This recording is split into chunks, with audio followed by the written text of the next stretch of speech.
All right, let's try this again. This is a demo or explanation of Unity level of detail that you would expect to work intuitively because you go to the level detail group webpage and they have an image here that shows level of detail, which is fairly intuitive. 100, 60, 30, 10, the 10% being called on your distance away from the object. So everything seems pretty nice and detailed. If you go back to the LOD group documentation, you get there from the switch to scripting up here in the corner. You switch to scripting and you get, my system's really slow, sorry about that. You get a set level of details method. This is the important one. They pull up some sample code. They give you some sample code on how to use this. Come on, scroll, scroll, scroll. And if you take this sample code and you copy and paste it into Unity, which I have done over here on my Visual Studio, I've pasted it here. This is it verbatim. I've moved it out, moved out some other stuff. I'm going to show you how this works in a second. But basically, this is that sample code, and when you run it inside of Unity,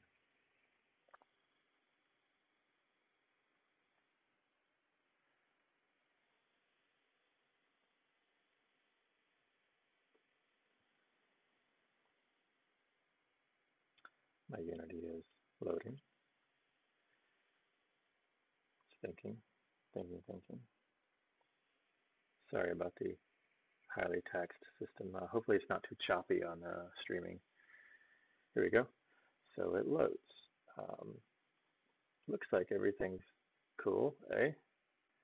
So I put that script inside of a group, and what's weird is that you look at your object that was created, and the example shows, if I pull up the Chrome tab here, the example shows that they're going to create 4 levels of detail. But if you look at the level of detail group, you can see LOD 1,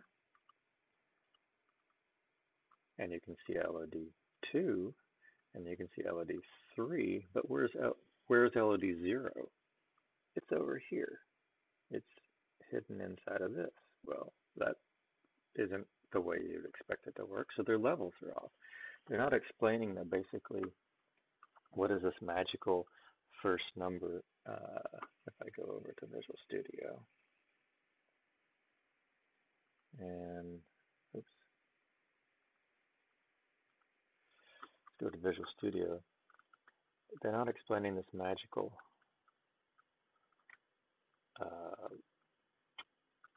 first field. They're not giving a whole lot of information on it. Come on, just click, click, click. Screen relative transition height. Can you even see that? Yeah. Screen relative transition height. Man, sorry, my system is so slow. Screen relative transition height. They have a documentation for it. Back on the Chrome, they have a documentation for it. But they basically say for your LOD,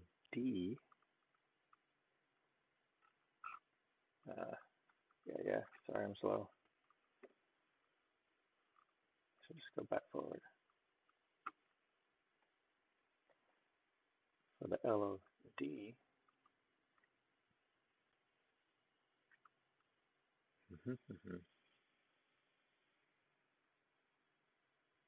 LOD, they say the screen relative height to use for the transition. What they don't explain is you're never really supposed to set this to 100. It's by default going to be 100. So when you set it, you're actually setting the minimum transition, relative transition height. So with that epiphany, then things start to fall into place. So if I take my Visual Studio code and change it to look like this, let's get Chrome out of the way.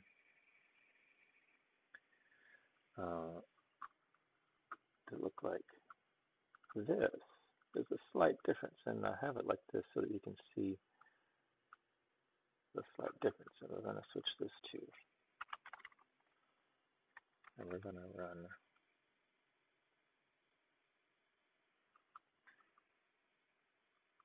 I'm stopping Unity, so we're going to run this code. There's one slight difference. Now I start at 100, but for every iteration through the loop, I'm going to divide it in half. And so, but when I reach the very last one, I'm going to set it to 0 because I actually don't want, this is what you would do optionally if you don't want culling to happen, if you kind of want your object to always be visible. So I just noticed that you can't really see that because of where the webcam is. So let's maybe position my webcam to the other side. You don't really need to see my face, but whatever. So here's this is the code that behaves the way you expect. And I'll be checking this code in. You can see it. So let's switch over to Unity and run that code.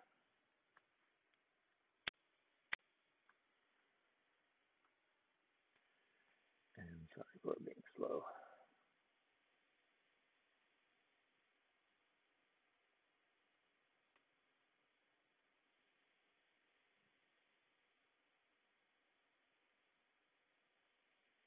I'm also using a pretty shitty microphone, so slow PC, slow Mac. Here we go. So now, if you go to Game Object, and look, the Game Object, when it loads, ooh, these levels of detail, surprise, surprise, let's bring Chrome back, and let's go back to what the sample was. It's reasonable, like these level of details. Well, let's resize here. Let's pull this out. New tab.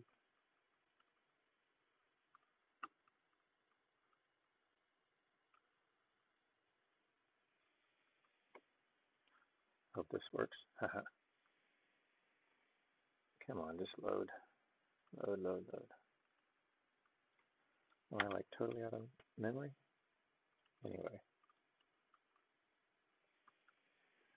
This level of detail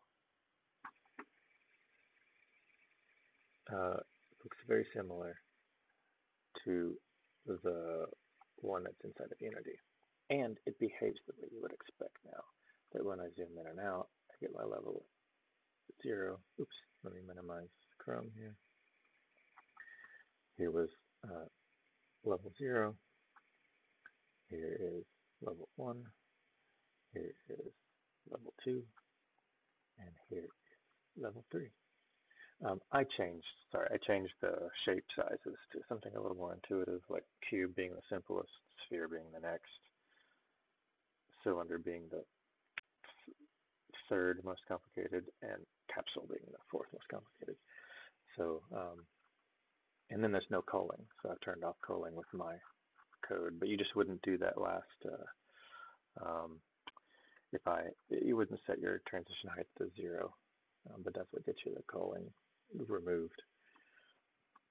So that's how to get it to work. You could stop watching now, but I'm also going to now show you how it works inside of the tool that I'm using. Where, let me turn this stuff back on and see if it works. So this tool that I'm writing is for Star Citizen to load the, not that, here. to view your fleet. So this is the Fleet Viewer app. And let me turn on, where I load this code.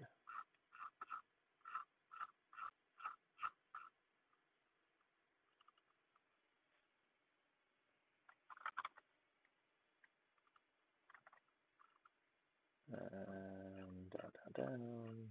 So pardon me while I get to this section. So we'll show Visual Studio real quick. Basically, I'm just going to load one model in my Fleet Viewer. This is the first model that I have level of detail, and here's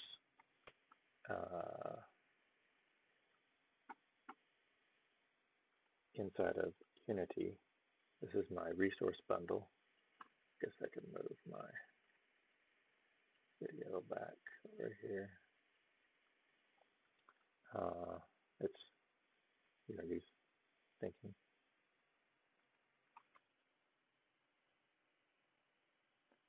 There we go. So here is my base model. This is my LOD 0 model, and then I have an LOD 1 model, and a 2 model, and a 3 model, and a 4 model. So if this compiles and cooperates with me while I'm streaming,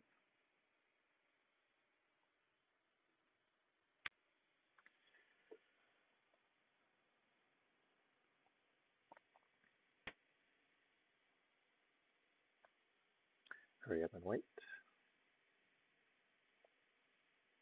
Kind of hope I don't have to retake this stream. If it's shitty, I'll redo it. It's looking like it wants to load here. Yeah, here we go, loading not. This is a work in progress right now. It's showing all the models as it's loading it, and then it rescales and moves around. So here, there's one more trick. The bonus for watching is that when you rescale, level of detail doesn't work. It stops working, basically. So I load this model from the Star Citizen's website. I have them locally stored, so but it's a local file that I copied from the Star Citizen website, and the model is it's of a known physical size, has so many meters. So I just rescale this to be that many world units in size. So whatever the model is, I rescale it. This one's specifically 5.5 meters. So I've rescaled this. I think down, yeah. And let's pivot around here. If I didn't do one little trick, I'll show you in a second. Let me move around here. You may be able to see the level of detail already, but this is high level of detail. Let me go ahead and select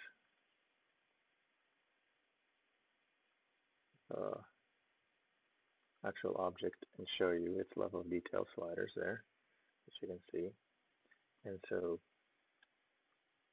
when I, in the scene view over here,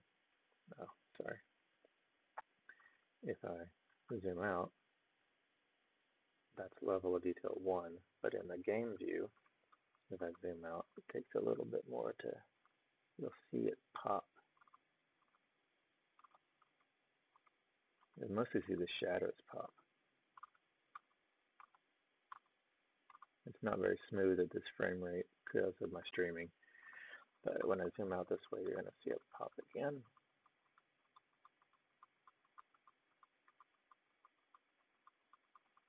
When I go way out, you'll see it pop.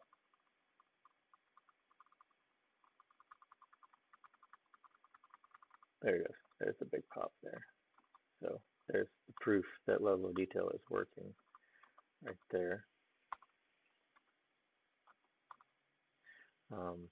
And you can basically see the same in the scene view.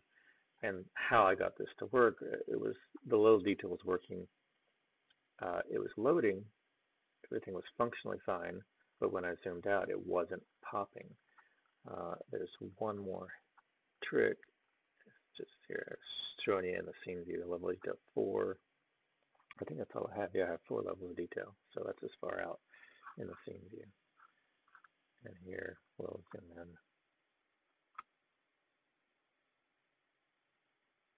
And you'll see it slowly improve in quality. So I need to get better level of detail. You don't really see it pop very much, but it's there.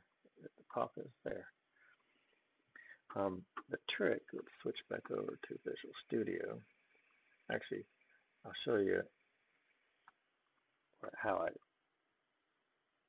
where I came up with this thought is, so let me show you both the code and the browser.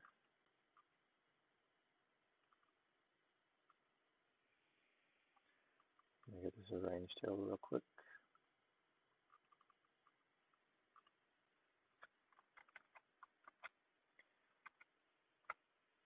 They don't really say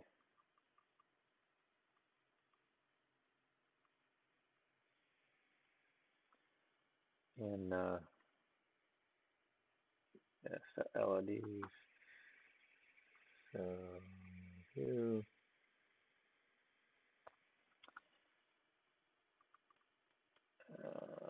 Recalculate bounds.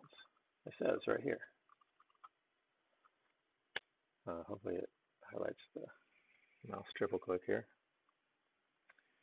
Yes, it does. Recalculate the bounding region for the LOD group. Relatively slow. Do not call often. Well, there's obviously some math going on inside of there. I assumed that what my problem was is when I was rescaling the models, my LOD wasn't working as expected. I'd have to zoom in really tight inside of the model. So I decided that I need to recalculate the bounds, which is exactly what I do. So after I scale a model,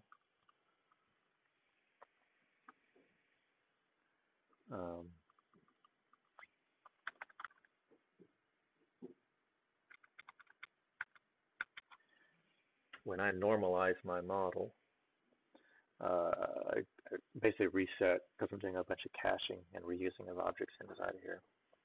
I'm going to, in a future method, where I'm going to, as I load the model, I'm going to deactivate it and hide it so you don't see it while it's loading. And then after it's loaded and after it's scaled and positioned, then I'll make it visible. That's what this method's going to do. This is just a stream kind of hot off the presses. So inside of here, I don't have this code working yet. I'll get there in a bit. But I take my game object, I get the LOD group out of it, and I recalculate bounds. So after every normalization, every time I normalize or rescale and re-rotate an object, I'll recalculate the bounds. Now, so you wouldn't want to do this for really, really, really dynamic objects. In this application, things are pretty static. You'll only ever be moving one object at a time. There's all objects are dynamic for sure, but we're never going to have more than one object moving at a time. It's basically just so you can see your cameras over here, so that you can see your fleet in front of you, and you can reorganize them however you want.